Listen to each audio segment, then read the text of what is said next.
大家最近有冇睇過日本動物園入邊嗰隻小猴子 Punch 同佢毛公仔媽媽嘅故事呢？我哋見到失去媽媽嘅 Punch 緊緊抱住毛公仔，又見到佢拖住毛公仔周圍走嗰個樣，隔住個屏幕都可以令我哋感受到佢嘅孤獨同埋缺乏安全感。好多觀眾都因為呢份真摯而對佢心生憐愛，但係諷刺嘅係，我哋好願意憐憫 Punch， 但往往都好抗拒別人憐憫自己。一路成長嘅我哋，會學識用堅強嘅外表去自我修飾，但係其實我哋唔可以忽視，猴子同人類都一樣。我哋都渴望被擁抱，無時無刻都希望感受到滿滿嘅愛。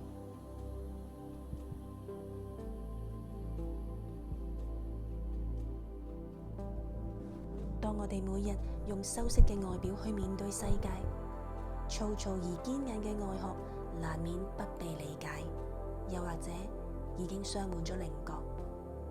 同樣地，我哋會因為別人武裝起嚟嘅外表而受到傷害。而家就讓我哋一齊開始一段屬於自己嘅療癒。透過今個視頻，我希望大家可以學識擁抱自己。我哋可以俾自己最可靠嘅擁抱，最可靠嘅愛，同埋滿滿嘅安全感。請你揾一個安靜、舒服嘅地方，可以坐低或者瞓低，頭部、背部同埋腳部都要有所承托。較暗燈光，或者你可以選擇喺瞓覺之前進行。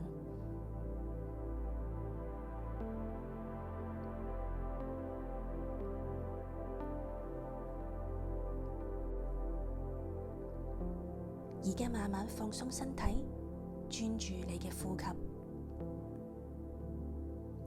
吸氣嘅時候，用你腹部嘅肌肉感受下你身體慢慢咁脹起。呼氣嘅時候，慢慢拖長，盡量將所有冇用嘅氣體通通都呼出去。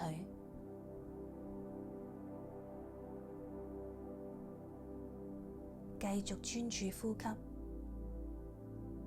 吸氣，呼氣。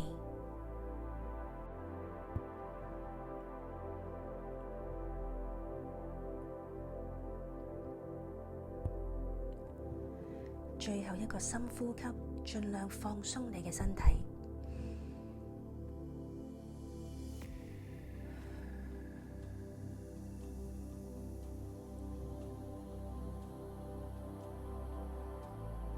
而家想象自己瞓喺一張吊床上面，周圍係花草盛開嘅郊外，兩旁有兩棵枝繁葉茂嘅大樹，上方你見到橢圓形嘅樹葉一層疊一層，而陽光透過樹葉灑落，讓你見到唔同層次嘅綠色。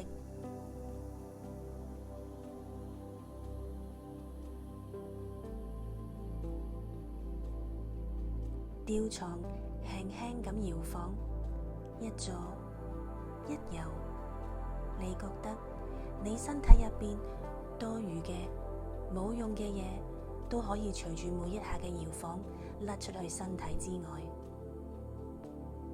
身體嘅塵埃，腦袋入邊負面嘅想法，嗰啲止不住嘅幻想，都一樣一樣咁離開你嘅身體，隨住微風遠遠咁飄走。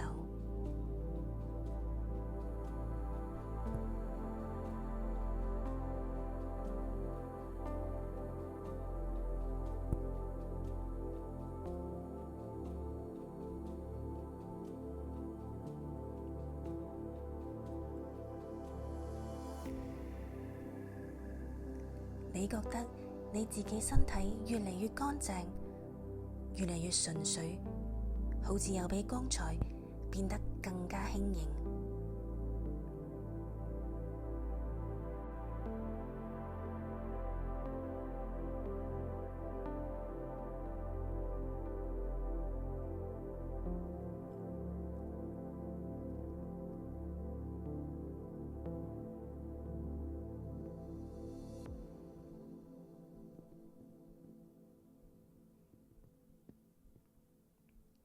天空上有一束溫暖嘅白光穿過樹葉，照入你嘅眉心。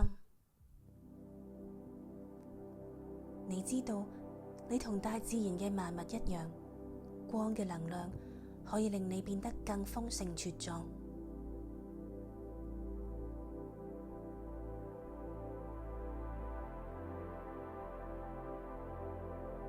白光慢慢注入你嘅頭部，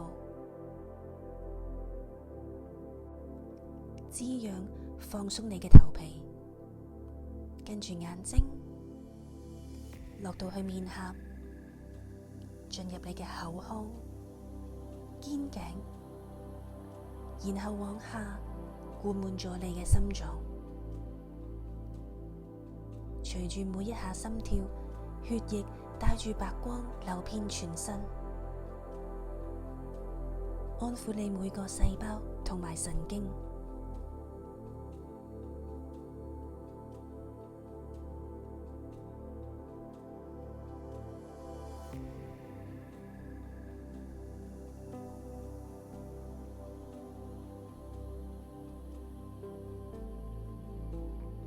你覺得自己可以被完全淨化，身心都好放鬆。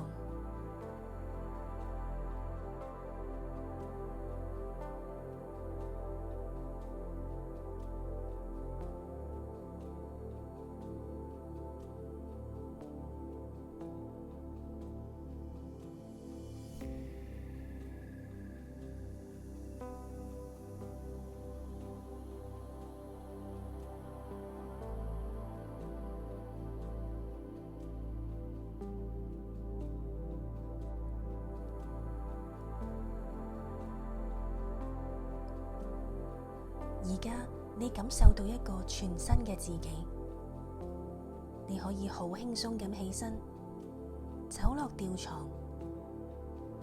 此刻嘅你係最真實嘅你，你最想要嘅自己。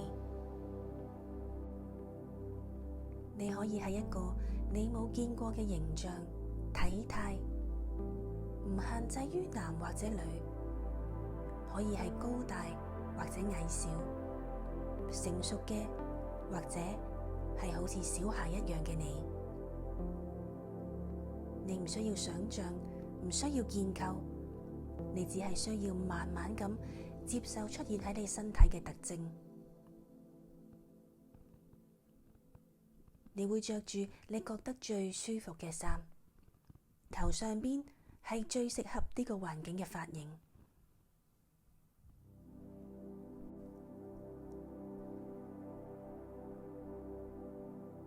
吊床嘅後方係一片翠綠嘅草地，慢慢你會見到一個蒙古包。我話俾你知，蒙古包入邊有現實世界嘅你。請你行過去，企喺入口，跟住我會倒數3聲，然後我哋一齊入去。準備，3、2、1，你走入去，見到現實世界嘅自己。我想你行近啲，仔細咁望下佢。現實世界嘅你，外表又係點嘅呢？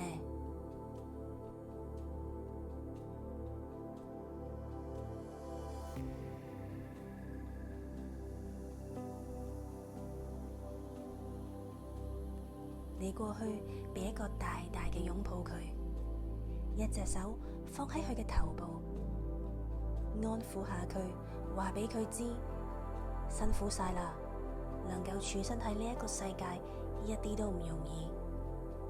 我哋有好多嘢要應付，有好多未知，好多嘅選擇同埋煩惱。你有冇跑到好攰，又或者駐足不前呢？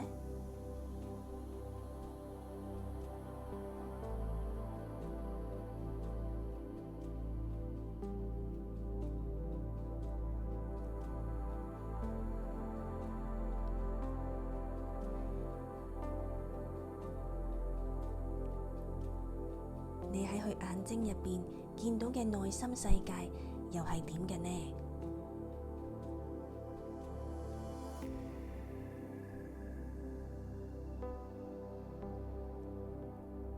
佢係咪好疲累、好迷茫？如果係咁，你可唔可以話俾佢知，佢每一天堅持嘅又係啲乜嘢呢？我哋每天會為咗短期嘅生活目標而努力，會唔會你哋已經忘記咗最終想達到嘅目標係啲咩呢？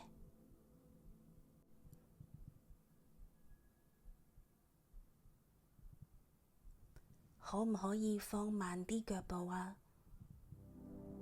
終極目標達到之前，現在嘅細細碎碎，所有嘅麻煩又會唔會變得好渺小啊？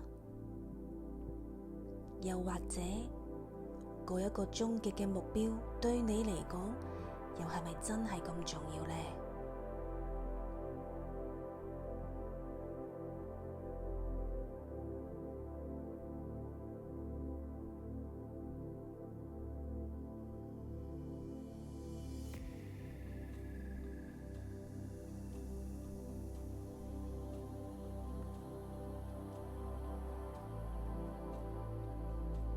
會唔會你覺得現在嘅經歷距離你目標仍然好遠？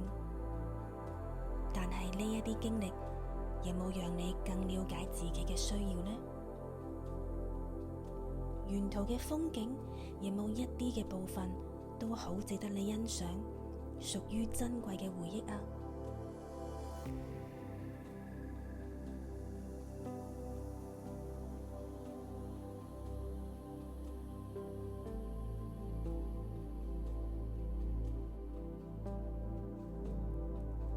又如果眼睛入邊你見到嘅係孤獨、不被理解、不被重視嘅感覺，咁你可唔可以同現實世界嘅自己回顧一下佢嘅付出、佢嘅亮點，仲有嗰啲與眾不同嘅地方？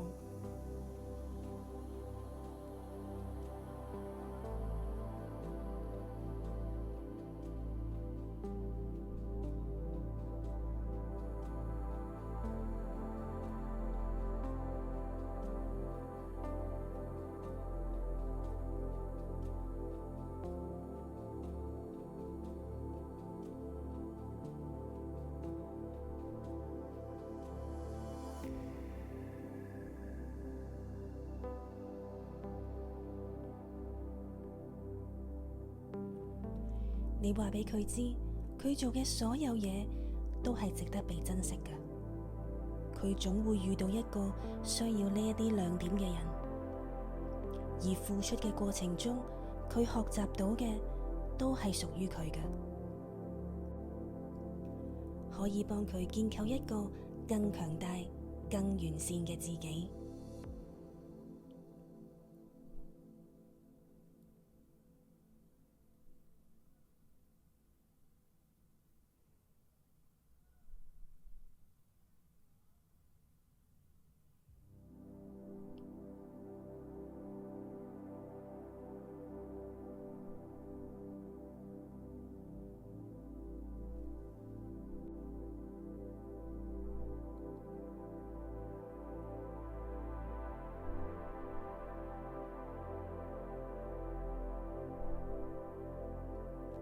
再俾一個大大嘅擁抱佢，話俾佢知，現實世界嘅佢係被愛㗎，佢值得，你亦都願意時刻擁抱佢，理解佢。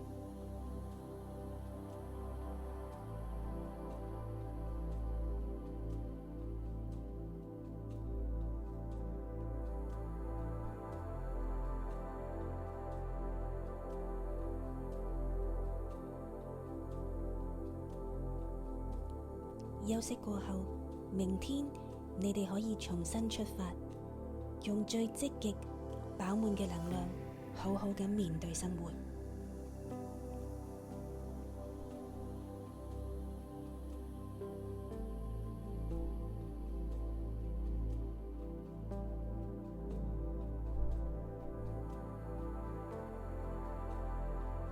而家，請你慢慢將注意力帶返去呼吸。慢慢吸氣，呼氣，感受下身體同環境嘅連結。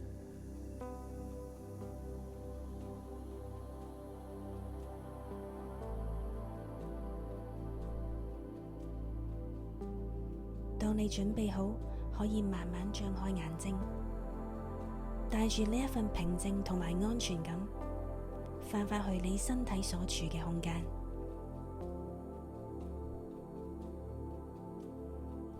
記住，無論外界幾複雜，你永遠都可以俾自己一個擁抱，提醒自己，你時刻都被理解，時刻都被愛。